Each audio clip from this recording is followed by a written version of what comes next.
नमस्कार मेरे प्यारे साथियों, स्वागत है आपका अपने चैनल हिंदी हिंदू हिंदुस्तान में।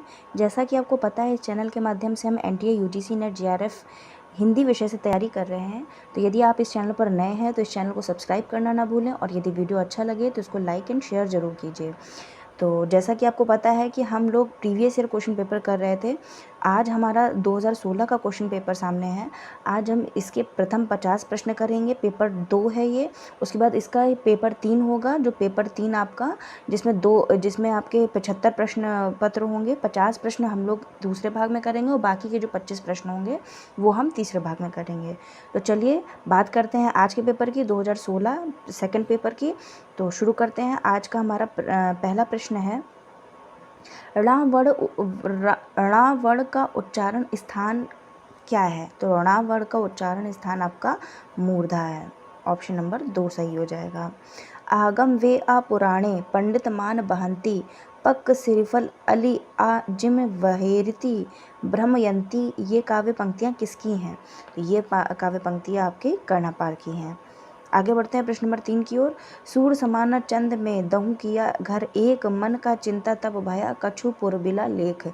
इन पंक्तियों के रचनाकार कौन है? तो इन पंक्तियों के रचनाकार आपके कबीरदास जी हैं।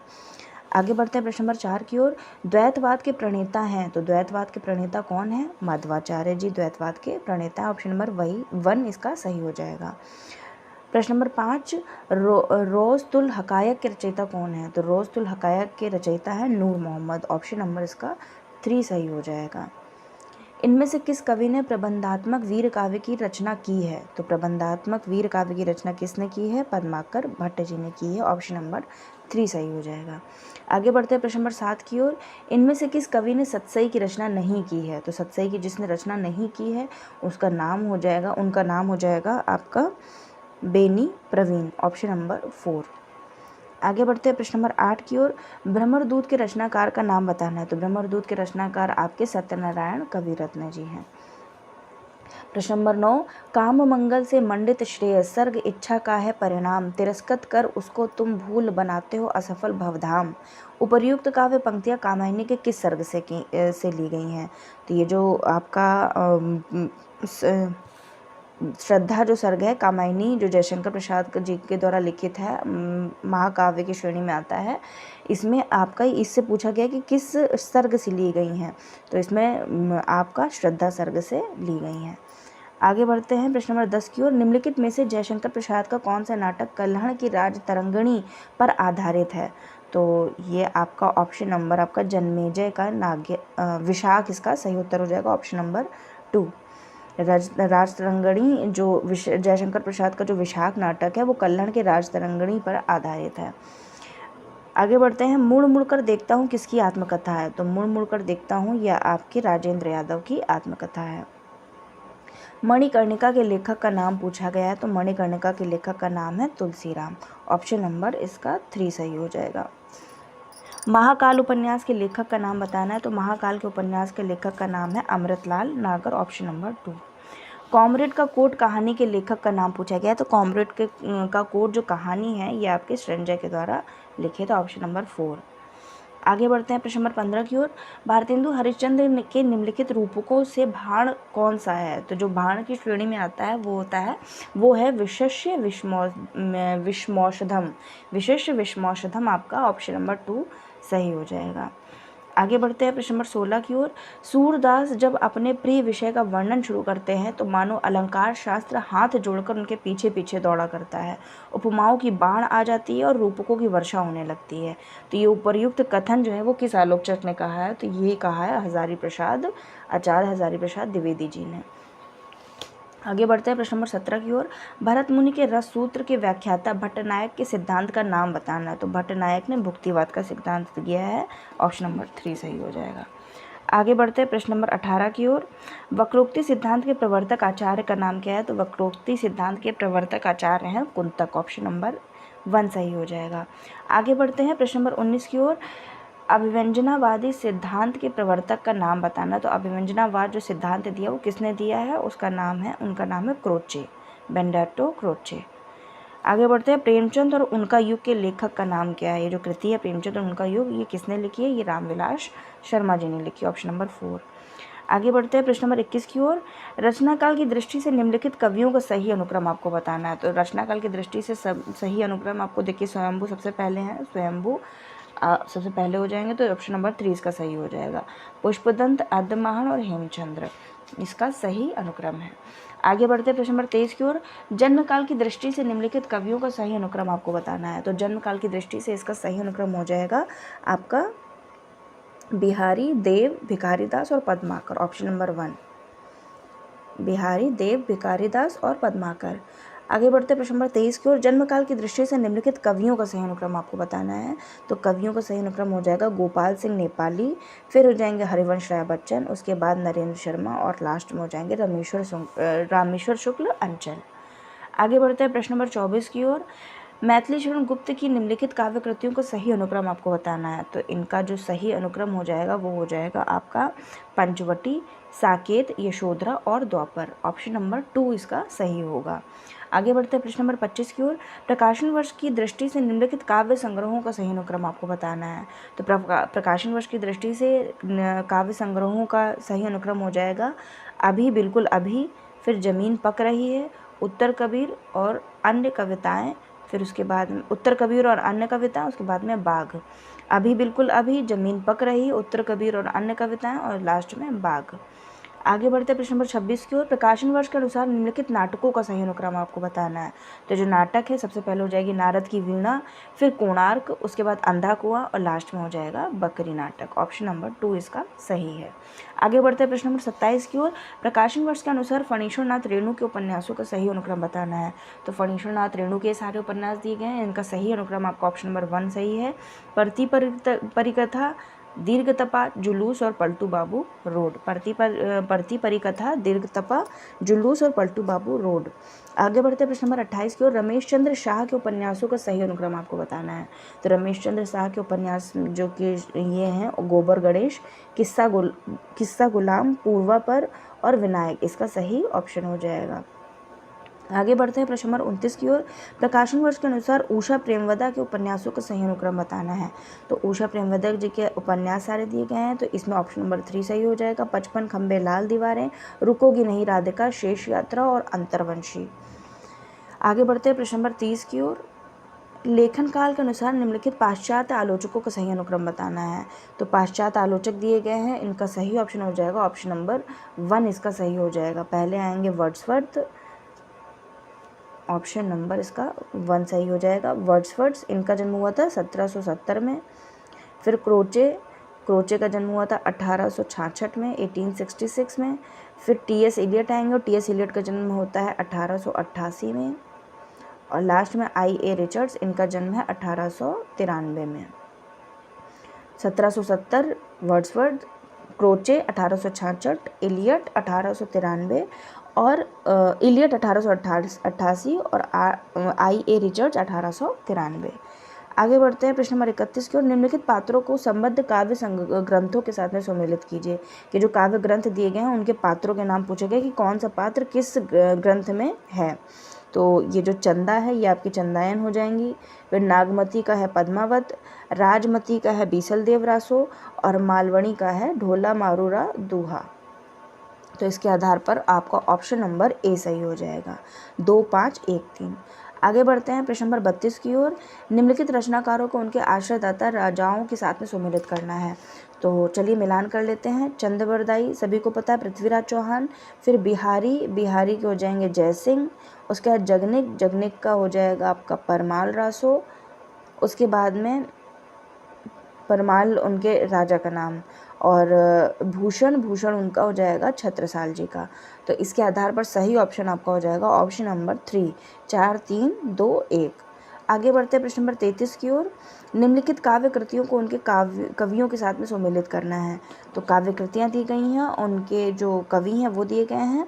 मुक्ति प्रसंग, खुशबू के शिलालेख, अनुभव के आकाश में चांद, रेणुका। इधर लीलाधर जगूड़ी, रामधारी सिंह दिनकर, राजकमल चौधरी और नरेश सक्सेना और लास्ट में भवानी प्रसाद मिश्र। तो चलिए मिलान कर लेते हैं। मुक्ति प्रसंग है राजकमल चौधरी जी का, ऑप्शन नंबर 3। देखिए यहीं से मिल गया, तो ऑप्शन नंबर 2 इसका सही हो जाएगा। फिर खुशबू के शिलालेख सबको पता है, भवानी प्रसाद मिश्र की कृति है। उसके बाद में अनुभव के आकाश में चांद, ये हो जाएगा आपका लीलाधर जगूड़ी जी का। उसके बाद में रेणुका, ये आपका रामधारी सिंह दिनकर जी की कृति हो जाएगी। तो ऑप्शन नंबर 2 इसका सही हो जाएगा। 3, 5, 1, 2। आगे बढ़ते हैं प्रश्न नंबर 34 की ओर। निम्नलिखित काव्य कृतियों को उनके कवियों के साथ में सम्मिलित करना है। तो जो काव्य कृतियाँ दी गई हैं, आत्मजयी, खूंटियों पर टंगे लोग, मगध और पहाड़ पर लालटेन। तो चलिए मिलान कर लेते हैं। आत्मजयी रचना है आपके कुंवर नारायण जी की, ऑप्शन नंबर 4 इसका सही उत्तर होगा। खूंटियों पर टंगे लोग, ये आपकी हो जाएगी सर्वेश्वर दयाल सक्सेना जी की रचना। फिर मगध हो जाएगी आपकी श्रीकांत वर्मा की, और लास्ट में पहाड़ पर लालटेन हो जाएगी मंगलेश डबराल की।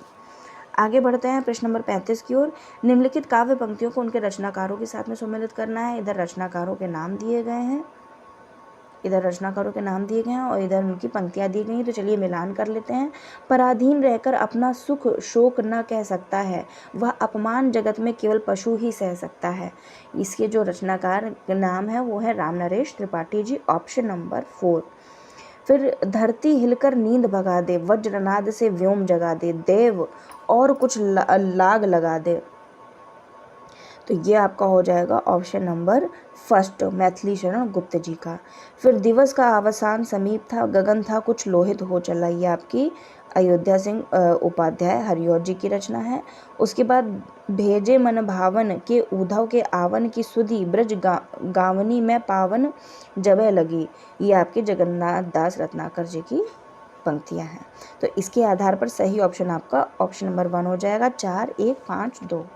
आगे बढ़ते हैं प्रश्न नंबर 36 की ओर। जयशंकर प्रसाद के नाट्य गीतों को उनके नाटकों के साथ में सम्मिलित करना है। तो चलिए मिला लेते हैं। आह वेदना मिली विदाई, मैंने भ्रमवश जीवन सिंचित, मधुकरियों की भीख लुटाई, ये स्कंदगुप्त से लिया गया है। इसका सही उत्तर हो जाएगा स्कंदगुप्त। उसके बाद यौवन तेरी चंचल छाया, इसमें बैठ घूंट भर पी लूं, जो रस तू है लाया, यह आपका ध्रुव स्वामिनी जी का है। उसके बाद कैसी कड़ी रूप की ज्वाला, पड़ता है पतंग सा इसमें मन होकर मतवाला, ये आपका हो जाएगा कामना का। और स्वर्ग है नहीं दूसरा और सृजन हृदय, माफ कीजिएगा ये कामना का नहीं होगा, ये आपका हो जाएगा चंद्रगुप्त का। कामना का नहीं होगा, ये चंद्रगुप्त का हो जाएगा। उसके बाद स्वर्ग है नहीं दूसरा और सज्जन हृदय परम करुणामय, यही एक है ठौर, तो इसका हो जाएगा अजात शत्रु। तो इसके आधार पर मिलान कर लेते हैं। ए का थर्ड ऑप्शन है, देखते हैं थर्ड ऑप्शन किसमें दिया गया है। तो हाँ, इसमें तीसरा ऑप्शन आपका सही हो जाएगा। 3, 2, 5, 1 इसका सही क्रम हो जाएगा। आगे बढ़ते हैं प्रश्न नंबर 37 की ओर। निम्नलिखित निबंध संग्रहों को उनके लेखकों के साथ में सम्मिलित करना है। आस्था और सौंदर्य, ये सभी को पता है, रामविलास शर्मा जी का महत्वपूर्ण निबंध है। उसके बाद अपनी अपनी बीमारी, ये हरिशंकर परसाई जी का है, जो कि व्यंग्यकार की श्रेणी में आते हैं। फिर कला का जोखिम, ये आपकी हो जाएगी निर्मल वर्मा जी की कृति। और तमाल के झरोखे से, ये आपका विद्यानिवास मिश्र जी का हो जाएगा। तो इसके आधार पर आपका ऑप्शन नंबर 2 सही हो जाएगा। आगे बढ़ते हैं प्रश्न नंबर 38 की ओर। निम्नलिखित उपन्यासों को उनमें चित्रित गांवों के साथ में सम्मिलित करना है। तो चलिए मिलान कर लेते हैं। राग दरबारी का हो जाएगा शिवपालगंज की कहानी ली गई है। फिर आधा गांव में आपका लिया गया है गंगौली गांव। उसके बाद में मैला आंचल लिया गया है मेरीगंज का नाम, और गोदान में लिया गया है बेलारी का नाम। तो इसके आधार पर आपका सही ऑप्शन हो जाएगा ऑप्शन नंबर 1, 5, 1, 4, 2। आगे बढ़ते हैं प्रश्न नंबर 39 की ओर। निम्नलिखित संप्रदायों को उनके आचार्यों के साथ में सम्मिलित करना है। तो चलिए मिलान कर लेते हैं। औचित्य संप्रदाय आपका है किसका? औचित्य है क्षेमेंद्र जी का। फिर वक्रोक्ति संप्रदाय है कुंतक जी का। ध्वनि सिद्धांत है आपका आनंदवर्धन का, और रस सिद्धांत है भरत मुनि जी का। तो ए का फोर्थ ऑप्शन किसमें मिल रहा है? ऑप्शन नंबर 4 इसका सही हो जाएगा। आगे बढ़ते हैं प्रश्न नंबर 40 की ओर। निम्नलिखित रचनाओं को उनके रचनाकारों के साथ में सम्मिलित करना है। तो चलिए मिलान कर लेते हैं। चर्च एंड स्टेट, ये आपकी कॉलरिज की रचना है। फिर लिटरेचर एंड ड्रामा, ये आपकी मैथ्यू आर्नोल्ड की रचना है। फिर द फाउंडेशन ऑफ एस्थेटिक्स, ये आपके रिचर्ड्स की रचना है। और आर्ट्स पोएटिका, ये आपकी हॉरिस की रचना है। तो church and state option number 3 किस में मिल रहा है? 2 में मिल रहा है। तो 3, 1, 5, 2 इसका सही उत्तर हो जाएगा। आगे बढ़ते हैं प्रश्न नंबर 41 की ओर। अब यहाँ से हमारे स्थापना तर्क वाले प्रश्न शुरू हो गए हैं, तो चलिए मिलान कर लेते हैं। परंपरा आधुनिकता की विरोधी है। तर्क दिया गया है क्योंकि परंपरा पुरातनता को पोषित कर भविष्य का मार्ग अवरुद्ध करती है। अवरुद्ध तो नहीं करती है, तो ये दोनों गलत हो जाएंगे। ऑप्शन ए और आर दोनों गलत। आगे बढ़ते हैं प्रश्न नंबर 42 की ओर। मिथक विगत का आलेख है जिसका संबंध केवल धर्म और इतिहास से है। तर्क दिया गया है इसलिए मिथक का प्रयोजन केवल सामाजिक व्यवस्था के संरक्षण और संचालन से है, संरचनात्मक स्वतंत्रता से नहीं। तो इसका ए गलत हो जाएगा और आर भी गलत हो जाएगा। ऑप्शन नंबर ए इसका सही हो जाएगा। आगे बढ़ते हैं प्रश्न नंबर 43 की ओर। धर्म और विज्ञान की तरह साहित्य में प्रतीक एक निश्चित अर्थ का प्रतिपादक होता है। तर्क दिया गया इसलिए रचनात्मक स्तर पर साहित्यिक प्रतीति के संबंध में पाठक और प्रयोक्ता के बीच मतभेद नहीं हो सकता। तो इसका ए गलत हो जाएगा, आर गलत हो जाएगा। ऑप्शन नंबर डी इसका सही हो जाएगा। ए गलत, आर गलत। आगे बढ़ते हैं प्रश्न नंबर 44 की ओर। काव्य के संदर्भ में काव्यानुभूति, रसानुभूति और सौंदर्यानुभूति का उल्लेख प्रायः समान अर्थों में किया जाता है। तर्क दिया गया क्योंकि सच्ची काव्यानुभूति भावानुभूति से ही संपृक्त होती है, जीवन की यथार्थ अनुभूति से नहीं। तो इसका सही उत्तर हो जाएगा ए सही, आर गलत। ऑप्शन नंबर सी इसका सही हो जाएगा, ए सही, आर गलत। आगे बढ़ते हैं प्रश्न नंबर 45 की ओर। विरुद्धों का सामंजस्य कर्म क्षेत्र का सौंदर्य है जिसकी ओर आकर्षित हुए बिना मनुष्य का हृदय नहीं रह सकता। तर्क दिया गया है क्योंकि विरुद्धों का सामंजस्य चमत्कृत करता है और यही लोक धर्म का सौंदर्य है। तो इसका जो सही उत्तर हो जाएगा ए सही और आर भी सही। ऑप्शन नंबर 3 इसका सही हो जाएगा। माफ़ कीजिएगा, ऑप्शन नंबर 3 नहीं, ऑप्शन नंबर बी सही होगा। ए सही और आर भी सही। आगे बढ़ते हैं। अभी हमारा आ गया है गद्यांश, तो चलिए गद्यांश पढ़ लेते हैं। श्रद्धा द्वारा हम दूसरे के महत्व के किसी अंश के अधिकारी नहीं हो सकते, पर भक्ति द्वारा हो सकते हैं। श्रद्धालु महत्व को स्वीकार करता है, पर भक्त महत्व की ओर अग्रसर होता है। श्रद्धालु अपने जीवन क्रम को ज्यों का त्यों छोड़ता है, पर भक्त उनकी काटछाट में लग जाता है। अपने आचरण द्वारा दूसरों की भक्ति के अधिकारी होकर ही संसार के बड़े बड़े महात्मा समाज के कल्याण साधन में समर्थ हुए हैं। गुरु गोविंद सिंह को यदि केवल दंडवत करने वाले और गद्दी पर भेंट चढ़ाने वाले श्रद्धालु ही मिलते, दिन रात साथ रहने वाले, अपने सारे जीवन को अर्पित करने वाले भक्त न मिलते, तो वे अन्याय दमन में कभी समर्थ न होते। इससे भक्ति के सामाजिक महत्व को, इसकी लोक हितकारिणी शक्ति को स्वीकार करने में भी किसी को आगा पीछा नहीं हो सकता। सामाजिक महत्व के लिए आवश्यक है कि या तो आकर्षित करो या आकर्षित हो। जैसे इस आकर्षण विधान के बिना अणुओं द्वारा व्यक्त पिंडों का आविर्भाव नहीं हो सकता, वैसे ही मानव जीवन की विशद अभिव्यक्ति भी नहीं हो सकती। तो यह हमारा छोटा सा गद्यांश था। अब इसके प्रश्न पढ़ लेते हैं। हम दूसरे के महत्व के अधिकारी कैसे हो सकते हैं? हम दूसरे के महत्व के अधिकारी किससे हो सकते हैं? भक्ति के द्वारा। साफ साफ फर्स्ट लाइन में लिखा हुआ है। आगे बढ़ते हैं प्रश्न नंबर 47। महात्मा अन्याय का दमन करने में कैसे समर्थ होते हैं? तो इसका ऑप्शन नंबर 1 सही हो जाएगा। लोक कल्याण साधना में सब कुछ समर्पित करने वाले भक्तों के सहयोग से।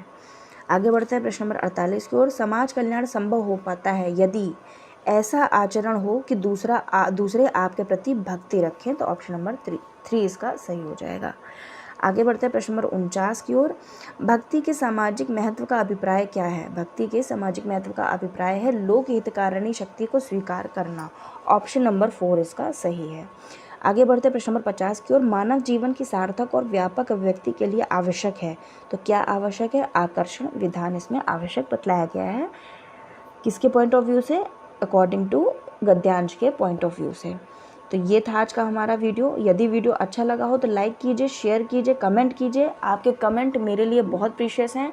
मुझे बहुत मोटिवेशन मिलता है अगर आप कमेंट करते हैं। आपको क्या और पढ़ना है, आपको किस तरीके से पढ़ना है, जो भी आपका सुझाव हो या फिर आपका कोई सलाह हो, तो वो कमेंट बॉक्स में ज़रूर आप लिख सकते हैं।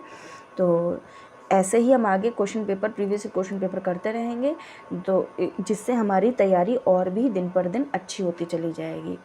तो तो आज हम इधर ही समाप्त करते हैं ये वीडियो। आगे हम लोग 2016 का थर्ड पेपर करेंगे, जिसमें प्रथम 50 प्रश्न करेंगे, बाकी के 25 प्रश्न हम लोग बाद में करेंगे। जैसे आज 50 प्रश्न किए, वैसे ही क्वेश्चन नंबर 2016 का थर्ड क्वेश्चन नंबर जो क्वेश्चन पेपर होगा उसके भी 50 प्रश्न हम लोग पूर्ण करेंगे। तो बने रहिए हिंदी हिंदू हिंदुस्तान के साथ में। लाइक कीजिए, शेयर कीजिए, कमेंट कीजिए। Thanks for watching.